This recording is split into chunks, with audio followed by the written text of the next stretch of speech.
Hello guys, Ram Ram. અમારી channel પર તમારું ફરીથી સ્વાગત છે. કેમ છો બધા? મજામાં? તબિયત પાણી તમારા સારા હશે? બરોબર.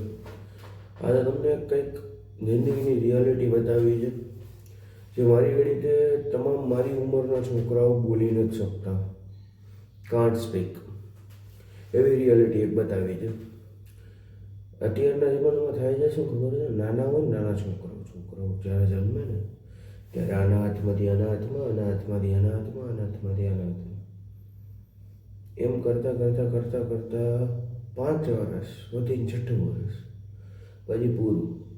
પછી કોઈ છોકરાઓને નો કેર મળે, નો ઓલું મળે, બસ એક શબ્દ સાંભળવા મળે, છોકરો છો તું રોઈ નો શક, નો કોઈને કંઈ કહી શકી, નો બોલી શકી. કેમ ભાઈ? અમે ખાલી ગધેડાને જેમ કમાવા માટે જ આવી? હે? સવારે ઉઠો, હાલો ઓફિસે, નોકરીવાળા નોકરીએ, ગધેડાને જેમ મજૂરી કરવા નીકળી જાઓ. કા ભાઈ? અમને એમ ન હોય કે અમે અમારા બાપ પાસે બેહી, અમે અમારી મા પાસે બેહી બે વાત કરી? હાલો, જેન્સી જનરેશન જે હજી જોબે નથી ચડી, કે નોકરી નથી ચડી, ધંધે નથી ચડી, એની વાત નથી થતી. એ બધા જે અત્યારના લેટેસ્ટ યુગવાળા છે એની વાત નહીં.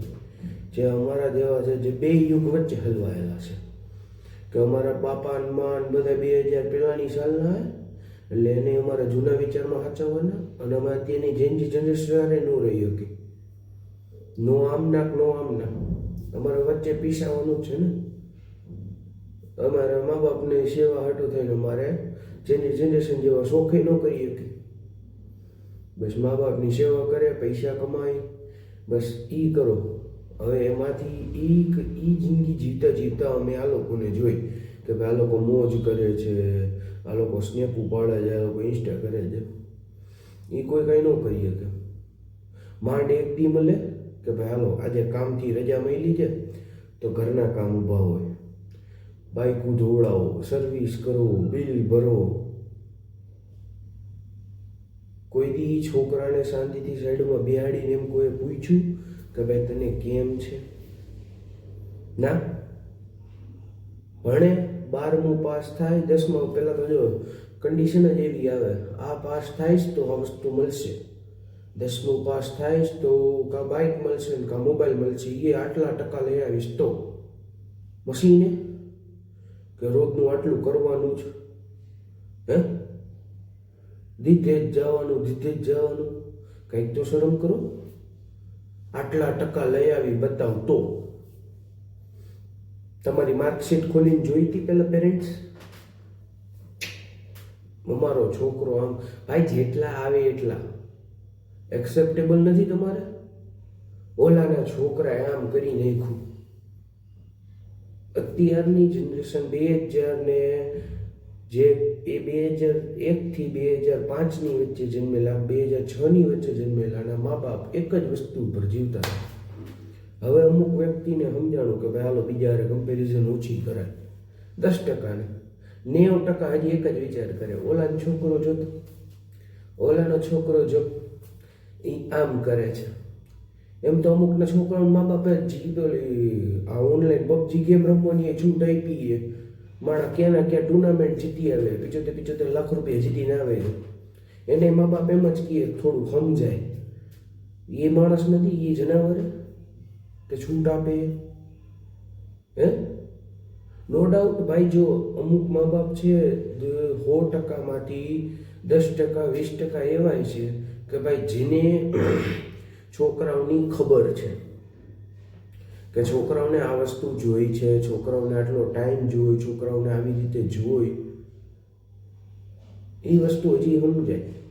પણ જે 60% મા બાપ છે કે જેને ખાલી કમ્પેરિઝન કરવી છે, જેને પોતાના મા બાપ છોકરાઓને પોતાના આંગળા ઉપર નચાવવા છે. આમ ઓલી શું કહેવાય, પહેલાંના જમાનામાં આવતા ઓલા દોરીવાળા લાકડાની ઓલા બનાવેલા હોય, કિરદાર બનાવેલા હોય, નચાવતા એને આમાં ઓલા બધાયમાં આવતા. ગામો ગામી ફરતાની શો દેતા, ગુડિયા, લાકડાની ગુડિયા સમજીને એમ નચાવવા જોઈએ. એ છોકરાને કોઈ દી પૂછ્યું? પહેલાં તો જો તમે એ છોકરાને કોઈ દી પ્રેમથી એક નહીં, બધા છોકરાઓ કમેન્ટ કરજો કે તમારા પપ્પાને તમે હક ક્યારે છેલ્લે કર્યું. એ 100%માંથી 20% છોકરાઓ એવા હશે કે જે મારી જેમ ખુલ્લા મનથી કહી શકતા હશે એના બાપાને બધું, કે એના મમ્મીને બધું. હું આવું જ છું એ 20%માં કે ભાઈ મારા ઘરમાં બધું ફ્રી માઇન્ડ છે. હું બિંદાસ મારી એક વસ્તુ હું બિંદાસ કહી દઉં છું ઘરે. કેટલા છોકરાઓ ઘરે કહી શકે છે? કમેન્ટ કરો. 80%ના કમેન્ટ નેગેટિવમાં આવશે કે મારા પપ્પાને અમે બોલવામાં અચકાય છીએ. મારી પાસે એવા પણ છોકરાઓ છે જે આજ સુધી એના પપ્પા એમ કહી દે ને કે બેહી જા, એટલે મારી ગણિત એને આ લાગે ને તો અહીંયાથી ઊભું ન થાય. એના બાપની સામે જેવું નથી થતું એનાથી. એવા છોકરાઓ હજી હાલમાં છે. હમણાંનો જ કિસ્સો છે ભાઈ, કેટલા આ બોર્ડ એક્ઝામ પહેલાંનો, ગઈ બોર્ડ એક્ઝામનો હતો, વર્ષ દિવસે નથી થયું એને. આ બોર્ડ હવે આવશે. 10માના છોકરાઓ બોર્ડના રિઝલ્ટના દિવસે સુસાઇડ કરી લીધું. સુસાઇડ નોટમાં ચોખ્ખા શબ્દમાં લખીને ગયો ભાઈ હું મારે માર્ક પૂરા નથી આવ્યા, મારો બાપો મને મારી નાખશે એટલે હું સુસાઇડ કરું લ્યો. અને આ પપ્પા છે ને, પપ્પા એની નાનપણથી બીક બેહાડી દીધી આપણા બધાના મગજમાં કે ભાઈ પપ્પા જ મારશે. પપ્પા શબ્દ આવે એટલે એમ થાય કે હાલો એ માયરે જ રાખશે. આ બીક ખોટી બેહાડે દીધી નાનપણથી. એનાથી છોકરાઓ છે ને પપ્પાથી આઘા ચાલે છે, આઘા. આ થાય શું, 16 વર્ષનો છોકરો હોય એટલે એ ભાઈબંધ દોસ્તાર ભેગો જઈ શકે, ન જઈ શકે, કોઈને કહી શકે, ન કહી શકે. આ કન્ડિશન બધાય કહેતા આવે છે. અને હું એક નથી કહેતો, બધાય કહે જ છે આ શબ્દ કે ભાઈ છોકરાઓ નથી બાપાને બોલી શકતા બીકના લીધે. મમ્મી યારે આવી વાતો કોઈ પણ પ્રકારની વાત થતા પહેલેથી આઘા રહી મમ્મીથી. કારણ કે શું થાય, મમ્મી પપ્પા બેન ભાઈ એમાં સૌથી વધારે અલગ રહેતું પર્સન હોય ને તો ભાઈ. એ સવારથી બપોર નોકરી વયો જાય, એનો રૂમ અલગ હોય, એનું વ્યક્તિત્વ આખું અલગ હોય, આવે જમે હોઈ જાય, સવાર ઉઠીને પાછો વયો જાય. એના ભાઈબંધ દોસ્તારની કઈ ન ઓકે કે ભાઈ આમ કરો, કારણ કે ભાઈબંધ દોસ્તાર પહેલેથી ખીલી ઉડાડતા હોય, તું આવો છે, તું તેવો છે. એટલે એ વસ્તુ ખબર પડી કે ભાઈ તું અત્યારની જનરેશનની એક વસ્તુ જોઈએ કે એને પહેલાં બેહાડો, એને પૂછો કે એની હાલત શું છે. અમારો તો આ રેસનો ઘોડો દોડાવ્યા જાઓ, તબડીક તબડીક તબડીક તબડીક. જે પણ છોકરાઓ અત્યારે કન્ફ્યુઝનમાં છે ને એને સીધાની સાદી ભાષામાં એક જ વાત કહેવા માંગુ છું કે પ્રેમથી પપ્પાને બધી વાત કહેતા જાઓ. પપ્પા હાવ જેટલા તમારા મગજમાં નિર્દયાવાળા છે ને કે ભાઈ આટલા નિર્દયાવાળા હશે, પપ્પા એટલા નિર્દયાવાળા નથી. અને કોઈના પપ્પા એટલા બધાય ક્રૂર નથી કે વગર કારણે તમને મારે. જે 20% જનરેશન વાળા છે જે સમજે છે કે ભાઈ પપ્પા ફ્રીલી કેમ રહેવાય, એ વસ્તુ અલગ છે. જે 80% છે જે હજી પપ્પાની સામે નથી કરી શકતા, તો એ કુકડી પપ્પા ભેગા બેહતા તો શીખો.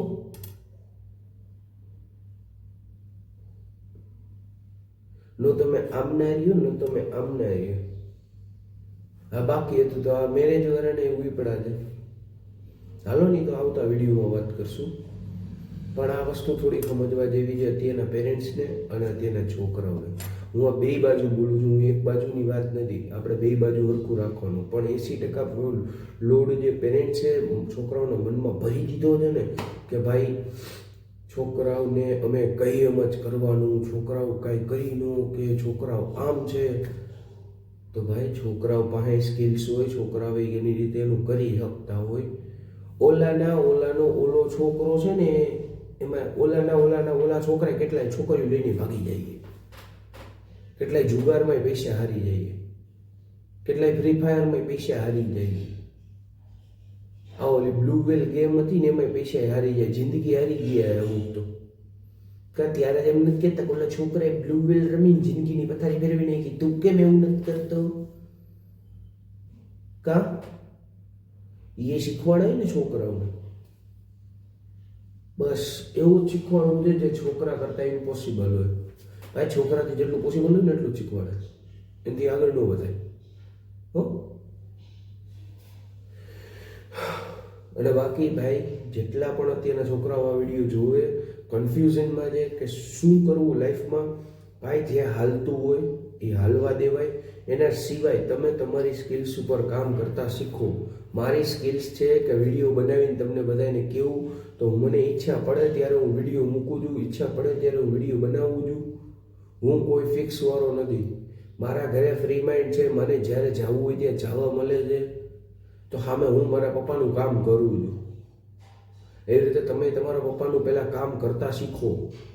વગર કામ કરીને તમને ઓફિસમાં પગાર નહીં મળે, તો વગર કામ કરીને બાપા ત્યાં પાસેથી તમે જે આશા રાખો છો પપ્પા મને બોલાવે, પપ્પા મને એમ કે મારો દીકરો આમ કરે, તો કામ પહેલાં કરવું પડે. બાપનું કામ કરતા શીખો, પછી તમને તમારે રીતે જીવતા મળી જ જાય કે ભાઈ જેમ તમારે જીવવું છે ને એ સેટિંગ થઈ જ જાય. ઓલું અડધાને રેવું બાપા ભેગું અને બાજુ આમ, એટલે થોડુંક ધ્યાન રાખો. અને પેરેન્ટ્સ પ્લીઝ હાથ જોડીને કહું, તમારા છોકરાને પહેલાં બેહાડતા શીખો.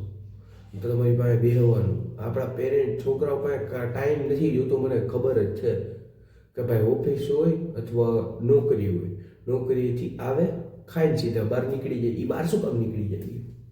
કાં એને મારે ભાઈબંધ ગોતવાની જરૂર પડે કે મારો ભાઈબંધ કંઈ ઘરે નથી દેતા. હું તો મોઢે કહું મારો બાપ મારો ભાઈબંધ તમે બિંદાસ. શું કામ? બનાવતા શીખો, ભાઈબંધ બનાવતા શીખો. બાપને સૌથી દુનિયામાં સૌથી મોટો ભાઈબંધ હોય ને તો એ બાપ. ભાઈબંધ છે ને 3 ટાઈપના હોય. ઘણા એમ કે પૈસા ટકે સુખી હોય, એ મદદ કરે. કોઈ સુખી નથી હોતું. કોઈ દી પૈસા કોઈને દેવા ગમતા નથી, કોઈ દી લેવા ગમતા નથી. એ ભાઈબંધીમાં હોય કે હાલો મારો ભાઈ પૈસા લઈ ગયો. આવા ભાઈબંધ હોય, એવું નથી હોતા. પણ એક ભાઈબંધીમાં છે ને એક સ્ટેજ હોય, એ ઇનફ સ્ટેજ હોય બસ. બાપ છે ને બાપ, જો તમારી બધી પોઝિશનમાં બધી જગ્યાએ ઊભો રહેશે એ બાપ. એટલે જે બાપાથી તમે આગા હાલો છો ને એ આગા નો હાલો, ભેગા જ રહ્યો. જેટલા ભેગા રહેશો ને એટલી જ મજા આવશે. રેડી? ચાલો આજના વિડીયો માટે આટલું જ.